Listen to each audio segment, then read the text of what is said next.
Good morning, everyone. Thank you for standing by, and welcome to Volaris fourth quarter 2020 financial results conference call. All lines are in a listen-only mode. Following the company's prepared commentary, we will open the call for your questions and answers. Instructions on how to ask a question will be provided at that time. Please note that this event is being recorded. At this point, I would now like to turn the call over to Ms. Maria Elena Rodriguez, Volaris Corporate Finance and Investor Relations Director. Please go ahead, Mr. Rodriguez. Good morning, everyone, and thank you for joining the call. With us today is our President and CEO, Enrique Beltranena, our Airline Executive Vice President, Holger Blankenstein, and our Senior Vice President and Chief Financial Officer, Jaime Pous. They will be discussing the company's fourth quarter 2020 results. Afterwards, we will move on to your questions. Please note that this call is for investors and analysts only. Any questions from the media will be taken on an individual basis. Before we begin, please let me remind everyone that this call may include forward-looking statements within the meaning of applicable securities laws. Forward-looking statements are subject to several factors that could cause the company's actual results to differ materially from expectations for reasons described in the company's filings with the U.S. Securities and Exchange Commission and the Comisión Nacional Bancaria y de Valores. Furthermore, Volaris undertakes no obligation to publicly update or revise any forward-looking statements. It's now my pleasure to turn the call over to Volaris' President and CEO, Mr. Enrique Beltranena. Thank you very much, Maria Elena, and thanks for everybody for being here today. Thanks for joining us. Volaris' top priorities during 2020 were cash preservation, capacity management, cost discipline, and increasing total revenues per available seat mile. During the fourth quarter, we returned to profitability, demonstrating the potential of our sound ultra-low-cost business model. Within the current competitive landscape, Volaris has been able to take advantage of market opportunities, cementing its leadership in terms of passenger market share amongst the Mexican carriers. During 2020, Volaris transported more than 14.7 million passengers. Despite the progress in the fourth quarter 2020, some key challenges remain in the current period, with COVID-19 case counts increasing in both Mexico and the U.S., something we will comment upon later in the call. While we enjoyed a great result in the fourth quarter, markets are still dealing with COVID-19, and that will result in a challenging demand environment.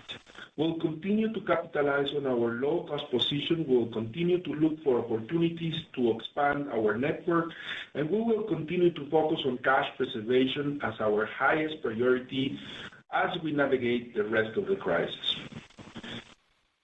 First of all, I want to express my sincere gratitude to all of Volaris' ambassadors and our board of directors for the passion and commitment. Our prayers go out to those impacted by COVID-19, and we thank all frontline workers, including our flight crews, for their great efforts. During 2020, Volaris posted one of the fastest recoveries worldwide, as measured by available seat miles, a result of our strong ultra-low-cost business model focused on the visiting friends and relatives and leisure segments in Mexico and the U.S. transborder markets. Let me leave for you very important messages, 6 very important messages that I would like to leave very clear. The first one, fourth quarter profitable results prove the potential of Volaris' ultra-low-cost business model despite the current crisis environment. For the fourth quarter, the company posted an operating margin of 12% and an EBITDA margin of 37%, an EBITDA margin of 37%, an excellent result even in normal conditions. These results reflect that Volaris is truly different from any carrier in the continent and should be benchmarked and valued alongside the best ultra-low-cost airlines in the world. Due to Volaris' strong fundamentals, we believe the company is a long-term winner, and our results and metrics show we have an experienced team, cost discipline, and a very strong focus on long-term goals. The fourth quarter outcome underlined Volaris' ability to deliver profitability, confirming its leadership among the Mexican carriers in both the domestic and international markets, not only from a passenger market share position, but from a profitable business standpoint as well. The second message that I would like to deliver is that Volaris' cost per available seat mile ex-fuel by the end of the fourth quarter closed at $4.13, which means we are back to pre-COVID-19 levels. The CASM levels for the fourth quarter 2020 prove the power and strength of our ultra-low-cost business model. Volaris' cost structure is its key competitive advantage in the current environment. Volaris closed the fourth quarter 2020 with the referred CASM ex-fuel level mainly explained by the following measures. The first one, capacity recovery. The second, variable cost structure. The third one, flexible labor contracts. And the fourth one, capital expenditure discipline. The third message that I would like to leave very clear is that December ASM's capacity was at 102% versus same period of previous year with healthy load factors. Volaris posted one of the fastest recoveries worldwide as measured by ASMs during the fourth quarter 2020. Capacity was 95% versus 2019. The fourth message that I want to leave very clear is that we do have a strong balance sheet and that Volaris closed the fourth quarter with $506 million in cash and cash equivalents. During the fourth quarter, the cash burn was a third of that expected as a result of higher sales, further payment deferrals, a lower cash collateralization requirement on financing facilities. Last December, we strengthened our balance sheet through a successful primary follow-on offering with net proceeds of $164 million. There's a fifth message that I want to leave very clear. Volaris' current conservative fleet plan has flexibility for opportunistic growth as demand recovers. Volaris already started taking the opportunities left by the reduction of capacity from our competitors. During 2020, we launched 5 new domestic routes and 8 international routes, increasing substantially our market share in Mexico City Airport. Additional aircraft capacity for 2021 is under evaluation depending on the demand outlook. The sixth message is how important our labor forces are for Volaris.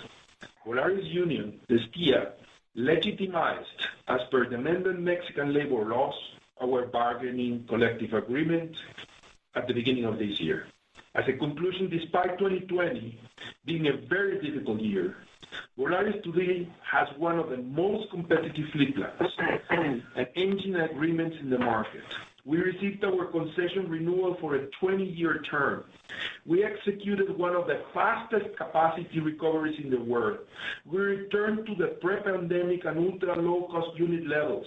We capitalized the company, and we guaranteed labor continuity with productive and flexible terms and conditions. We are prepared to maintain Volaris as the most important airline in Mexico with strong fundamentals for the future.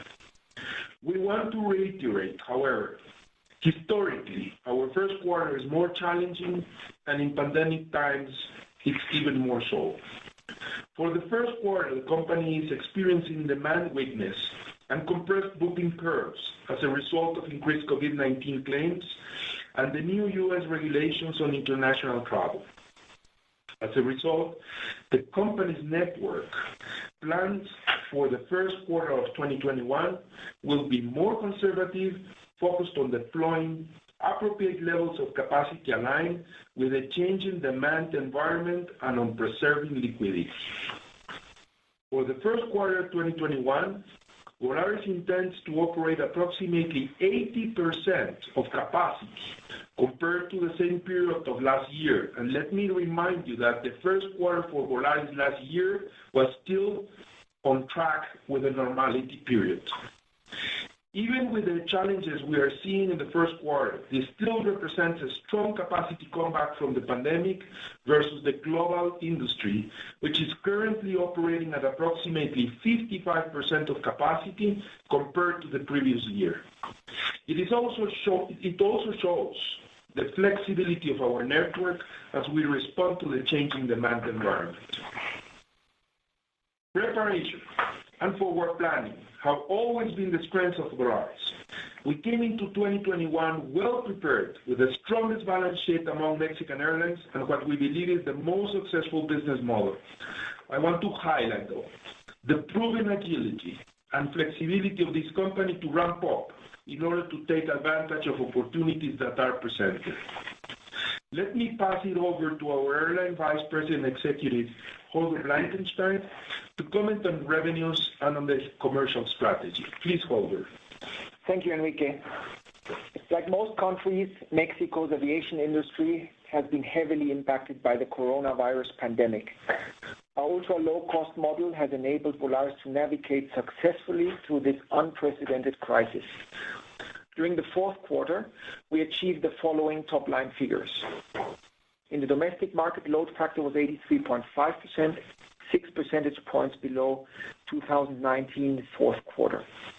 In the international market, load factor was 71.9%, 11.6 percentage points below 2019 fourth quarter, mainly explained by the natural ramp-up of our new international destinations and capacity we added back into the schedule and started to operate in the fourth quarter.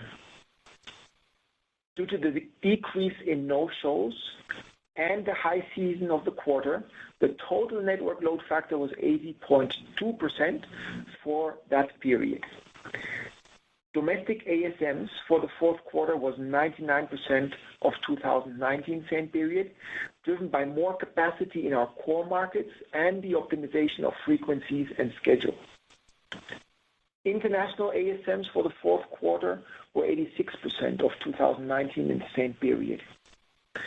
Volaris operated 84% of 2019 capacity in October, 98% in November, and finally 102% of 2019 capacity in December.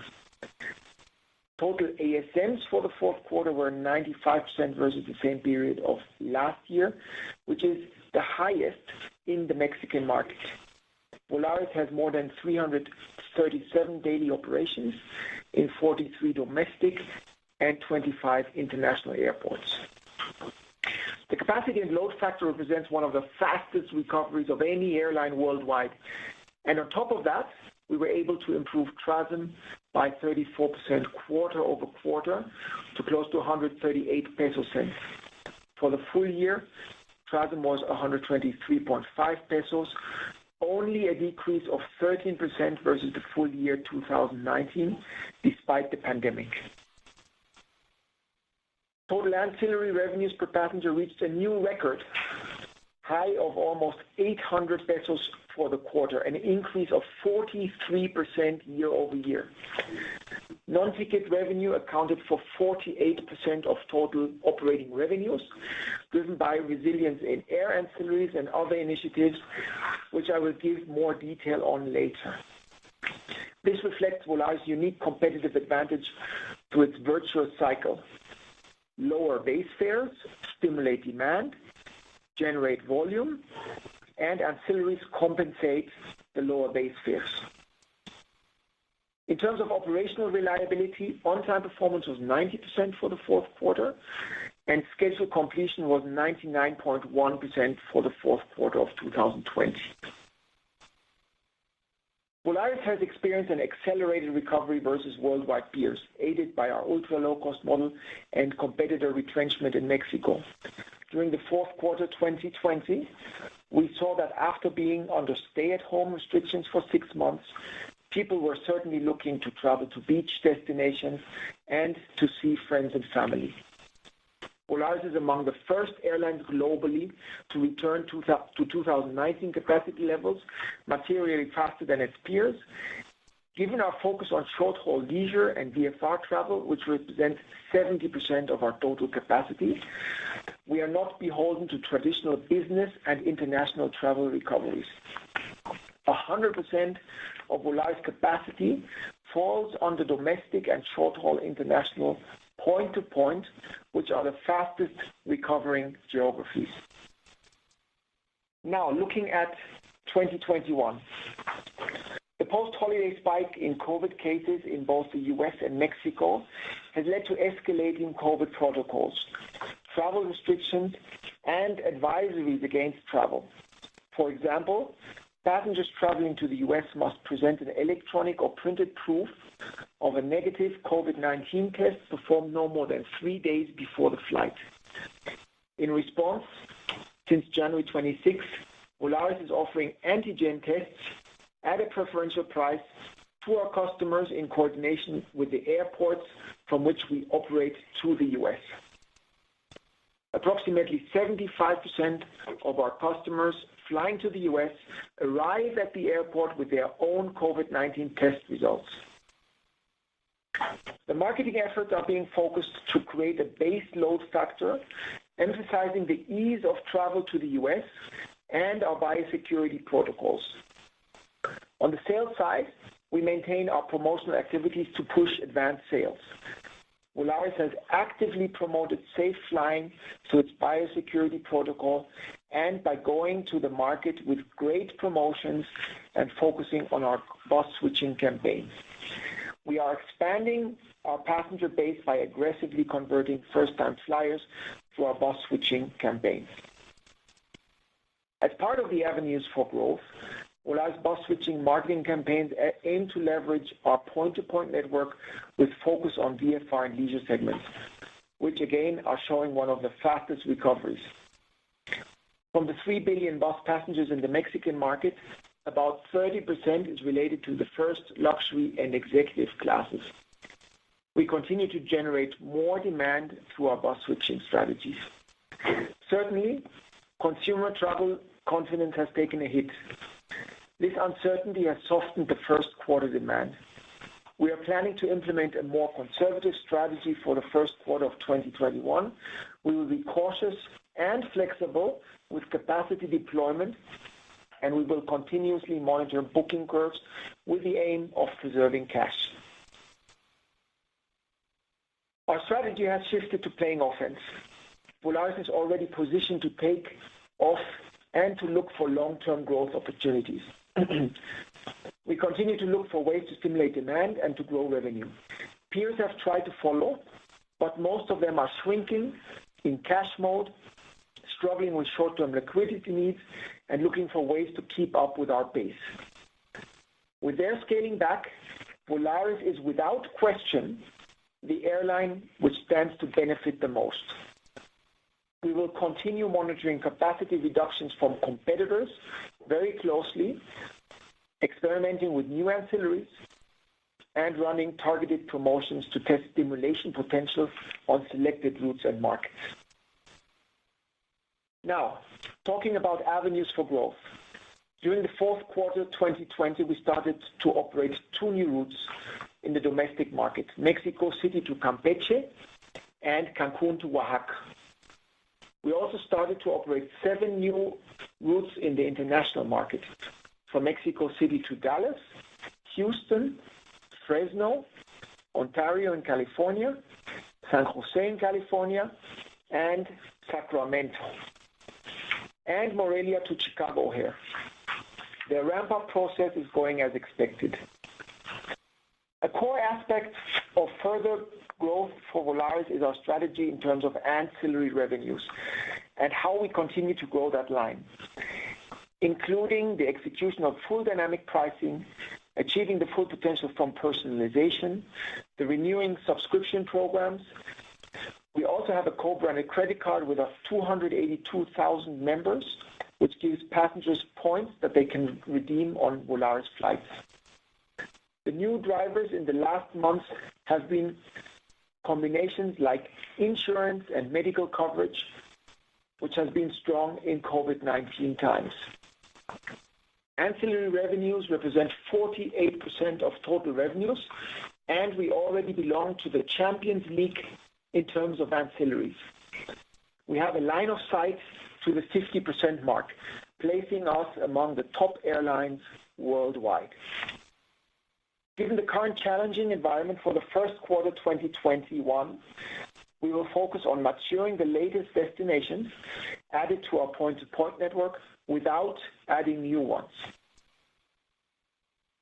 We have integrated our chatbot into the WhatsApp messaging app, allowing us to offer customer service on the most important messaging platform in Mexico and Central America and the number 2 platform in the US. This has resulted in cost reductions in our traditional call center while delivering better customer service for our customers. As an example of this, when Hurricane Delta arrived in Cancun last October, we were able to automate services through these channels, offering immediate answers without overloading the call center. Self-check-in in the fourth quarter 2020 was 86%, an increase of 3 percentage points versus the same period last year. Volaris has an ongoing digital transformation strategy looking to improve customer experience. As Enrique mentioned, for the first quarter, the company plans will be more conservative, focused on deploying healthy capacity that aligns with the demand environment. We intend to operate approximately 80% of capacity as measured by ASMs versus the same period of last year. This still represents a strong capacity comeback from the pandemic relative to the industry. Now I would like to turn over the call to our Chief Financial Officer, Jaime Pous, to discuss our financial performance for the quarter. Thank you, Holger. Now I will continue the discussion of our results in accordance with the figures filed with the Securities and Exchange Commission and Comisión Nacional Bancaria de Valores. Total operating revenues for the fourth quarter were at 8 billion pesos and for the full year were 22 billion pesos, representing 83% and 64% of 2019 total revenues reported in each period, respectively. During the fourth quarter, CASM ex-fuel decreased by 18% versus the third quarter 2020 level, closing at $4.13, achieving pre-pandemic levels. For the full year 2020, US dollar CASM ex-fuel closed at $4.78, an increase of 20% versus 2019 as a consequence of the capacity reduction. During the fourth quarter, total US dollar CASM had a decrease of 13% versus the third quarter 2020, closing at $5.84. Despite the pandemic, total US dollar CASM closed at $6.6 for the full year 2020, an increase of only 1.9% versus 2019. Volaris is still one of the lowest unit cost operators in the world. This lowest cost structure is the backbone of our sound business model.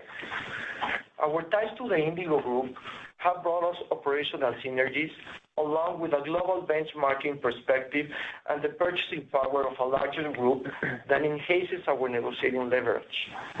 During 2020, we accomplished joint selection and maintenance contract negotiations for engines, auxiliary power units, avionics, and seats for our A320neo family aircraft that were ordered in 2017.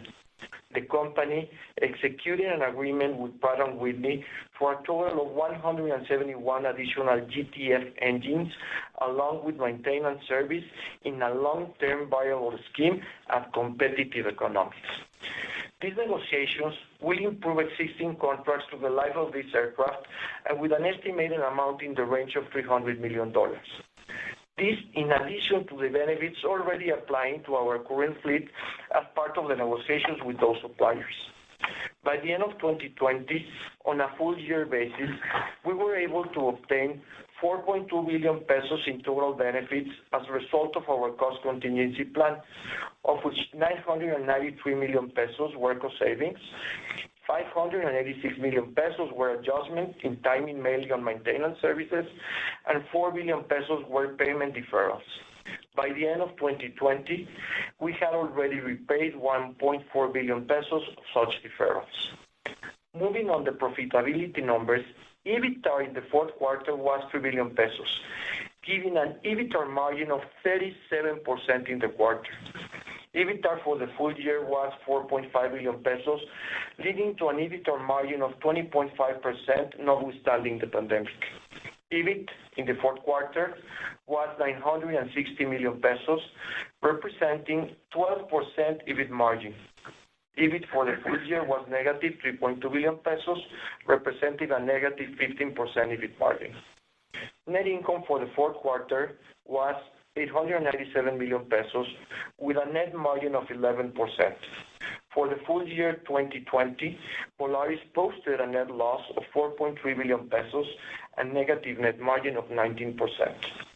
Due to our net US dollar monetary liability position, the exchange rate appreciation at the end of the fourth quarter led to a non-cash FX net gain of 1 billion pesos below the operating line. During the fourth quarter of 2020, the net cash flow generated by operating activities was 1.6 billion pesos. The net cash flow generated by investing activities was 77 million pesos. The net cash flow generated by financing activities was 883 million pesos, mainly comprising 3.3 billion pesos of proceeds from the issuance of shares and 2.2 billion pesos of aircraft rental payments. Volaris has the strongest balance sheet profile among the Mexican carriers.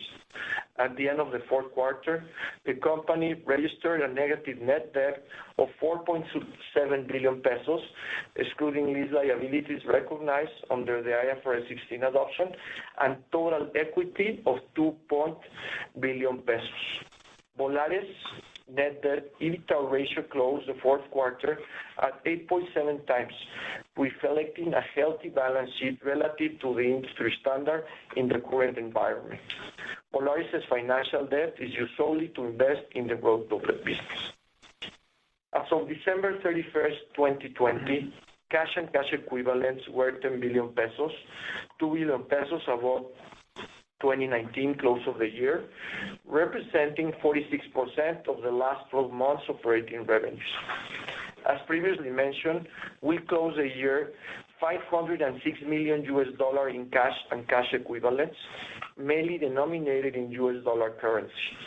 Average daily cash burn for the fourth quarter was better than expected, only a third of the estimated amount, driven by higher than expected total sales, further payment deferral negotiations, and lower cash collateralization requirements on financing facilities.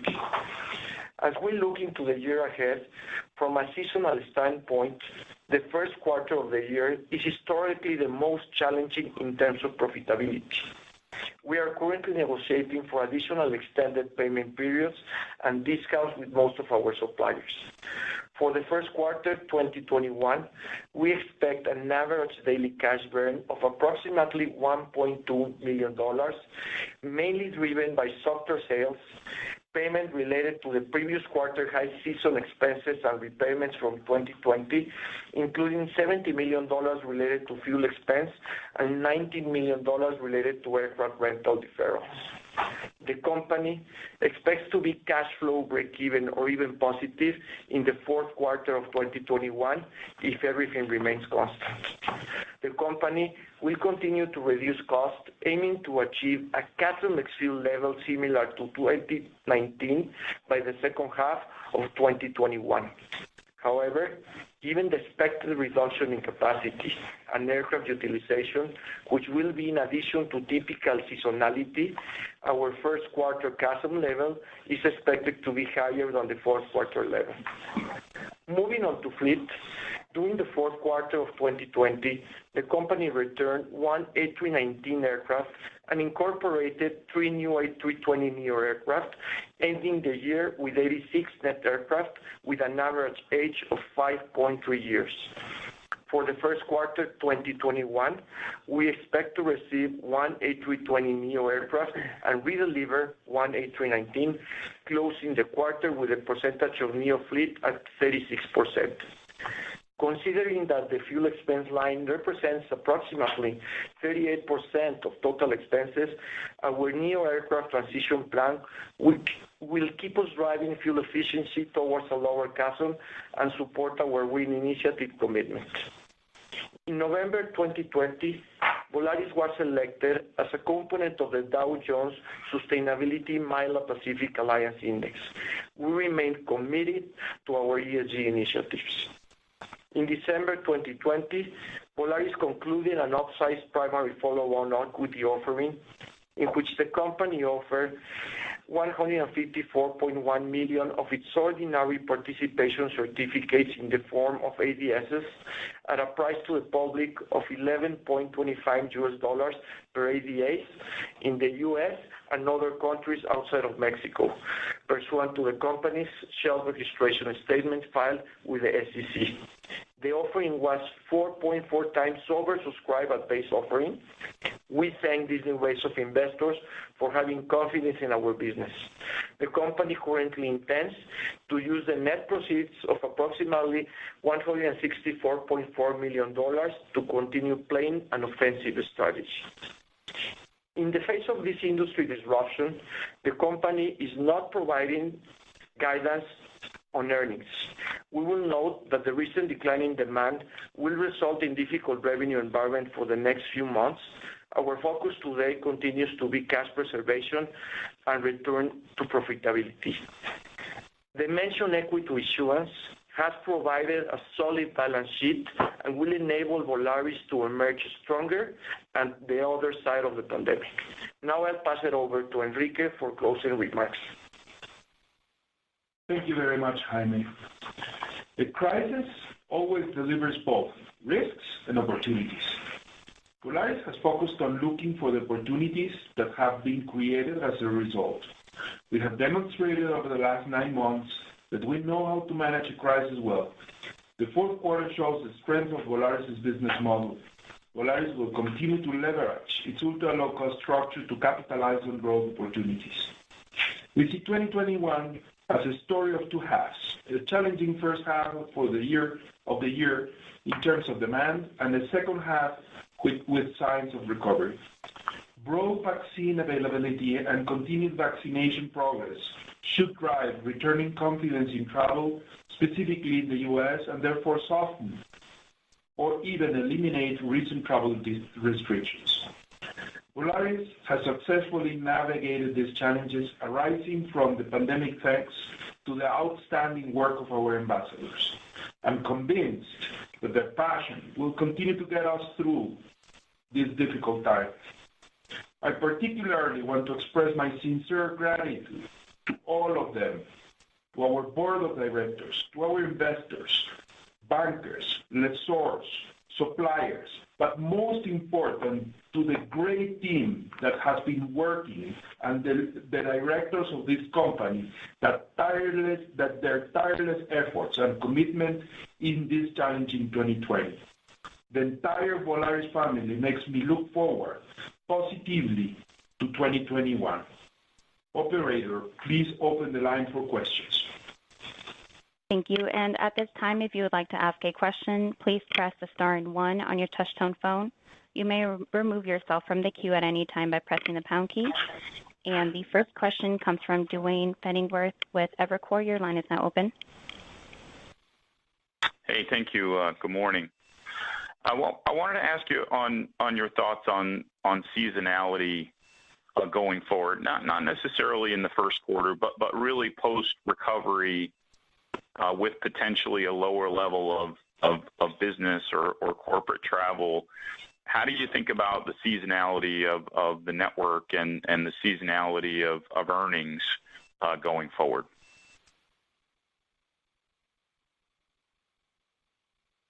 Hello, Dwayne. Well, our business model has been very much focused on the VFR and leisure segment, the price-sensitive segment. We do have a small business component, which is the small and medium-sized enterprise. We don't see any material change in the seasonality patterns that we experienced pre-pandemic because we are operating mostly in those niches. We might be adding more capacity to some of the more the bigger O&Ds in the market. So we might be even able to smooth out some of the seasonality we saw pre-pandemic. But it's going to be mostly the same, Dwayne.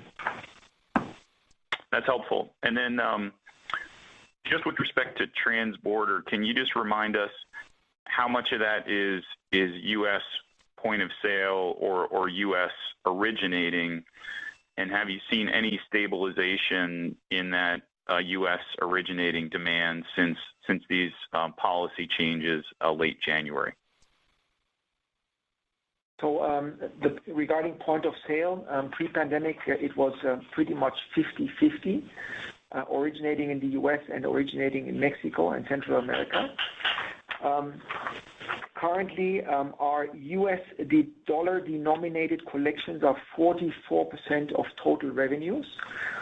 And we have lately seen some disbalance in the north and southbound legs. We are seeing more demand going northbound and less demand going southbound, which we believe is temporary.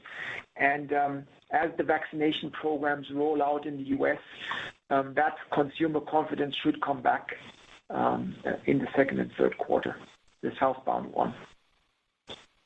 Makes sense. And maybe just to close there, so this policy went into effect late January. Obviously, initially it was a shock to the system. You know, you've been able to put some testing in place and airports, et cetera. So have you seen those booking patterns, stabilize since late January? And thanks for taking the questions. Currently, we're still seeing relatively low booking curves and the shortening of the booking window. So currently, in the short term, we're not seeing any stabilization yet. We are closely observing the Easter high season, which should kick in March and the first week of April, and we expect to see some stabilization around that time. Thank you. And the next question comes from Helane Becker with Cowen. Your line is now open. Thanks very much, operator. So I have just two questions. One is if you can comment on how spring break bookings are trending, the sort of Holy Week, and I'm kind of wondering if you're seeing, strong demand there.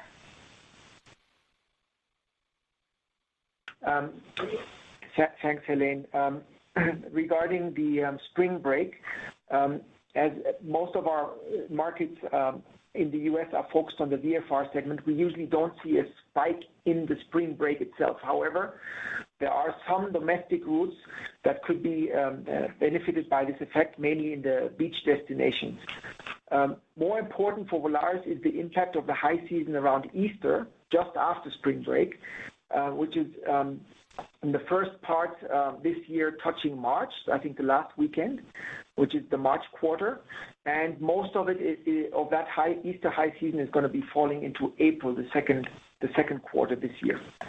For Easter, the booking trends are still below the regular patterns due to the current uncertainty and the shortening of the booking window. But there might be some strong close-in booking volume if consumer confidence returns, as we expect the COVID infections.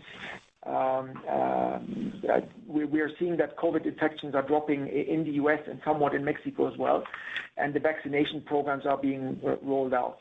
So both factors will contribute to the return of travel demand and consumer confidence. So we're observing that last-minute booking, that close-in booking very, very carefully. Okay, thanks. So too early to say yet, but we're cautiously optimistic for the Easter high season. Gotcha. And then for my follow-up question, what drove the year-over-year growth in ancillaries? Like, could you point to any specific products or services or pricing changes that you made? I mean, I know that, once you get people on board, your uptake is pretty high, obviously, but is there anything that specifically drove that? Yeah, I would say there's three things. Number one, we did tweak the baggage policy, and we're selling a lot more carry-on bag and checked bags as an ancillary, which was previously bundled into our fare classes. Number two, we have been optimizing pricing. We've implemented a revenue management system that automatically optimizes pricing depending on customer type, time to departure, seasonality, and so on. And then thirdly, we've launched some new combos, like a insurance combo, a flexibility combo, and some of that includes, obviously, in the COVID times, people are more likely to buy an health insurance combo and flexibility combo. So that has really helped us on the ancillary side. Great. Thank you very much. And your next question comes from Mike Linenberg with Deutsche Bank. Your line is now open. Hey, good morning, Enrique, Holger, Jaime. I got to tell you, 37% EBITDA margin, that's it's pretty awesome. So you guys should be proud as an organization. Thank you very much. Oh, you're welcome. Couple questions here. Enrique or Holger, I think you may have mentioned that I think 75% of your customers show up at the airport for transporter flights with, already having, proof of the negative COVID tests. Presumably, the remaining 25%, are you offering a program where they can get tested? Do they have to get it at the airport? Or is there some portion of people who show up who unfortunately get turned away and don't take the flight because they can't get it fast enough or they're not willing to pay at the airport? I'm curious the dynamic around that. Yeah, so what we're offering at the airports is an antigen test, which is totally viable for flying into the U.S. And we're offering that in cooperation with a Mexican lab at preferential rates. It's very simple. If you don't have your test, you go in there. I think it costs $20 or $25, and you have your results in 15 minutes. And it's validated by the lab that are operating in our airports, all the airports that we use to fly to the U.S. So it's a very simple procedure. It's very fast, and we've seen a good uptake of that service. Okay, now that's great. And Holger, just one other, you mentioned earlier about, during the pandemic, as you were expanding or growing, and looking at market opportunities, you were focusing on some of the larger O&Ds, maybe to sort of balance out, your network. And when I think about larger O&Ds, I look at markets like Mexico City to Dallas, Mexico City to Houston. Those weren't the type of markets that, Volaris would have initiated 3 or 4 years ago. I'm curious, how the rollout of those markets is working for you versus, like a Chicago Morelia or Chicago Lyon, which are I think of traditional Volaris markets. I mean, because these are big markets and there's a sizable amount of business traffic. There's SMEs. There's also good VFR, and there's, even there's some leisure. What's the competitive response is really what I'm getting to, because those are highly contested markets. Right, Michael. So what we looked at is where there was capacity gaps left behind by some of the struggling competitors, and we found that mostly in the large market there would be an opportunity. The good thing about the large market is that it has a combination, precisely as you mentioned, of our traditional VFR, the price-sensitive leisure, but probably also a little bit more of a business component. So we've not only added larger destinations in the U.S. like Dallas and Houston, which have been ramping up nicely, but also we've increased frequencies to Mexico Cancun, Mexico Monterrey, Mexico Guadalajara as some examples. So yes, as we become the largest player in Mexico, we are growing in Mexico City. Naturally, we will also add some of the larger O&Ds from Mexico City. Okay, very good. And just one last quick one for Jaime. What is in your operating expenses? What is that contra expense, that operating income that runs through the income statement? Can you just remind us what that is again?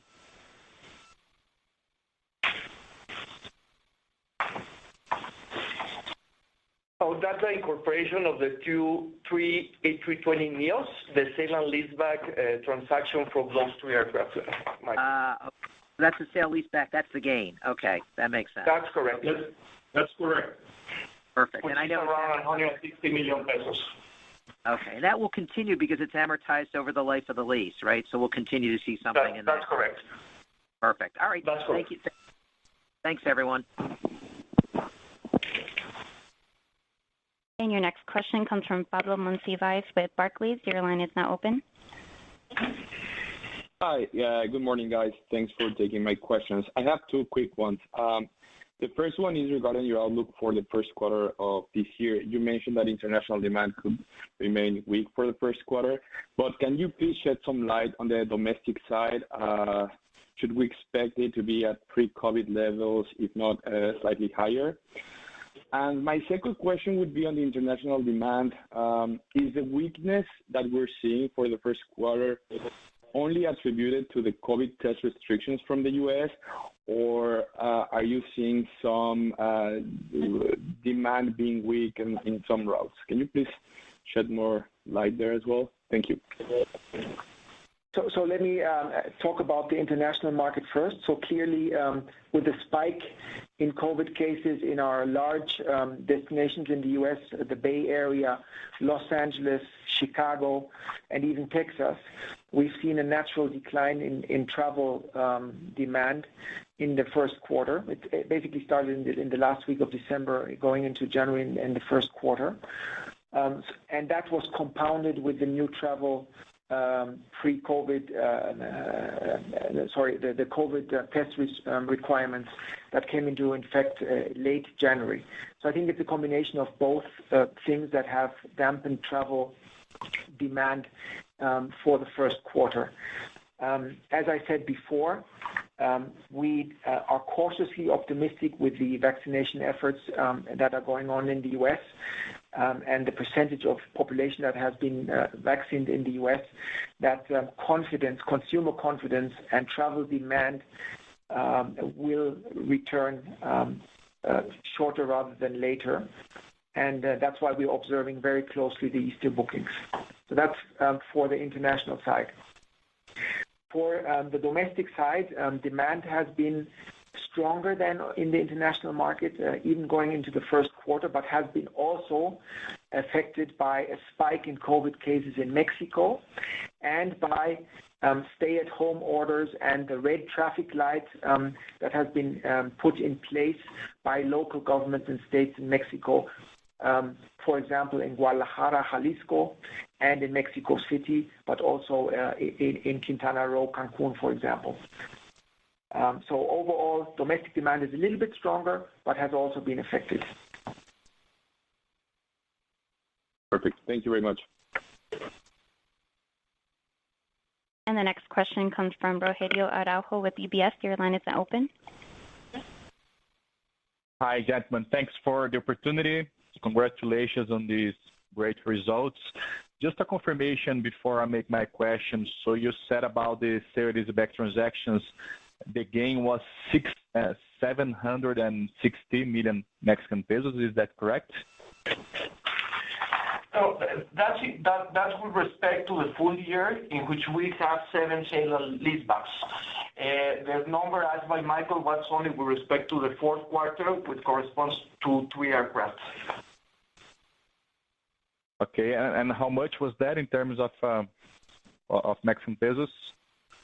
It was, for the fourth quarter, 162 million, and for the full year, 730. Okay, perfect.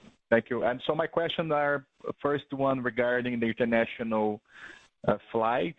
I think U.S. have announced a 7-day quarantine, but they haven't implemented. Do you have any news if this will be implemented at some point? And if so, how this could impact international operations further? That's my first one. Thank you. So currently, the only requirement to travel by air to the U.S. is a COVID test. And that can be a PCR test or an antigen test, which is relatively quickly done. That's it. Okay, and so quarantine is out of the table at this moment, or they are still figuring out a way of implementing that? Do you know? I know it's of course not up to you, but you may be more aware of us. You need to follow the state and local on the regulations on quarantine on the destinations. And we normally provide information at our web depending on the flight that you're taking, and it changes from route to route. Okay, so your expectation is that this will not be broadly implemented. Is that correct? Correct. We believe it won't be implemented, especially after the article that you can read today on Wall Street Journal, which shows that 73% of the cases have dropped. Mm-hmm. Okay, thank you. And my other question is a very two quick ones. One is on the fuel efficiency. There has been a great improvement. Is this related to the fleet upgauging and the new deliveries or something else? And also, if you could give us more color on the hedge losses in 4Q, if it's non-cash, and what is it exactly? Thank you. Okay. On the fuel efficiency, a lot of it comes from the reduction in capacity, most of it. And obviously, we incorporated 7 new A320neos family that has 18% lower consumption, which helps also the fuel line, no? And with respect to the hedging, the cash impact for the quarter was almost zero, no? Mm-hmm. Okay, great. Thanks so much, and congratulations again. Thank you. Mm-hmm. And as a reminder, it is star and one to ask a question. The next question comes from Josh Milberg with Morgan Stanley. Your line is now open. Hey, everyone. Hey, thank you for the call. I had a first question on your growth plans, and if you could just talk about how you see the future opportunity breaking down from a geographic standpoint, potentially between Mexico City domestic, other domestic, and Mexico-U.S. cross-border, and maybe looking a little bit longer term. And then specifically on Mexico City, given that you mentioned this continued focus on VFR, I'm guessing not, but with your move, your growth in Mexico City, I should say, I wanted to know if you're doing any product adjustments to potentially attract business-oriented or higher-income customers that might have otherwise gravitated to Aeromexico and Interjet in the past. Thank you, Josh. So we've publicly stated that we are looking at opportunities in the domestic market, mostly in Mexico City, because that's where the biggest capacity gap is to pre-COVID levels. If you look at where Interjet and Aeromexico operated, so we are taking advantage of that opportunity. We are also continuing with our point-to-point network expansion in secondary cities in Mexico to our main beach destinations here in Mexico with more frequencies and new routes. And then selective U.S. expansion into the VFR niches and some of the larger urban areas. We've, for example, launched Dallas and Houston from Mexico City in the fourth quarter. On top of that, we are excited to say that Costa Rica has come back to Category 1 as a country has been upgraded by the FAA to Category 1, which allows us to retake our growth trajectory in Central America, and that's another avenue of growth that we are pursuing in 2021. In terms of the model, we are absolutely not thinking about making any change driven by the disappearance of Interjet or the rebalancing of capacity of Aeromexico. We think that our strategy and our cost is so important, and we think that it has been so successful that we have really no meaningful reasons to think about doing things the way they were doing them. Okay, that's great color, Enrique, Holger. Maybe just one more on my side. I know you guys aren't giving much guidance at this stage, and that the situation is also pretty fluid. But I was just hoping you could give a little bit of an indication on how your unit revenue performance is trending thus far in the first quarter, and also to what extent these restrictions on cross-border have meant needing to give some added incentives, some added pricing concessions to customers on those routes. Thank you. Yeah, Josh, look, I think Holger has been absolutely clear about the reduction of traffic, and as a result of that, I mean, we had to reduce prices again, and our TRASM is going to be affected in the first quarter. And obviously that means that the company profitability will be impacted in the first quarter. But it is important also to say that on the other side, the lower base fares, as you see in the last quarter, are being kind of compensated by the ancillary revenues, who have been performing tremendously well. I mean, what we're seeing is, yes, we needed a reduction on fares in order to incentivize the traffic, and we had to do it again during the first quarter, but the ancillary revenues are sustaining themselves at a very good level. Okay, that's great detail. Thank you, guys. Have a good day. Thank you, Josh. And there are no further questions at this time. So thank you very much to everybody. Thank you very much for being here. Again, tremendous work from our directors team and in general the Volaris team. I congratulate them again, and I thank them for all the efforts that they've been doing.